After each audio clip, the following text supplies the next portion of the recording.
So alam niyo ba yung Motocompo? Parang Motocompo rin to eh. So ito ay maliit na electric scooter worth 100,000 na ginawa ng Velo 2 Chinese company. NFC na po siya. Ayan po.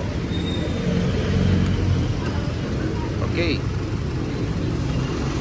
So napakaliit siya. Ang liit ng electric motor. So ang battery niya is na dito. Ayan. Nag-click open. Ayan, battery. So kung tutupiin mo ito, bababa mo dito, tutupiin mo rin to, pababa ng gano'n para maging compact.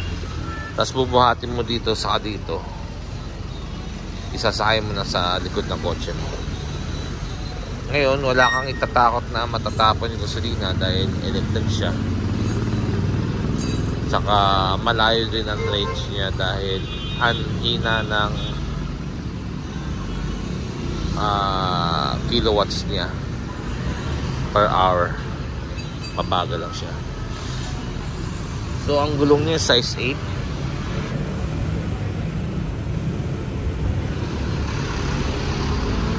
Ang kagandahan nito is design niya para Motocompo, yun Honda. Tapos yun power plug niya ito, wall. Tapos ito po yung ilaw, signal light, kusina,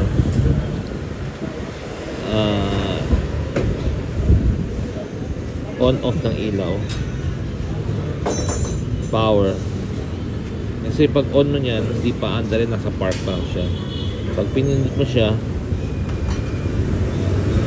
at naka-ready na, ready to go ka na. Ngayon, hindi mo siya magdadala, hindi siya tatakbo unless na wala sa bulsa mo itong NFC card. Kailangan lagi na sa bulsa mo. Okay? So yung upuan niya para maging flat, pwede nyo i-tago. Natatago po yan. Ayan, flat na siya. Ngayon, kung malaking tao ka naman, para hindi ka mahirapan, ilaw niya, signal light,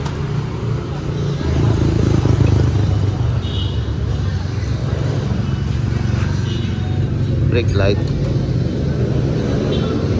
preno, mechanical preno. Okay, so ang advantage nito is matipid. Ayan, nag-alarm na. Matipid siya, pero napakabagal. Maximum is 25 kph lang. Yun ang required sa e-bike sa Europe. Hindi ko lang alam kung pwede i-dayain to. Okay?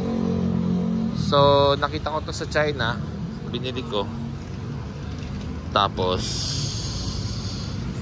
tinry ko dito. So ang presyo nito sa SRP nila is 100,000 pesos. Okay? Aluminum, plastic. So meron siyang parang quick charger. Ito.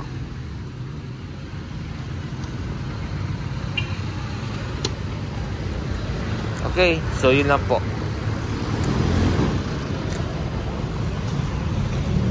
Velo 2. Salamat po.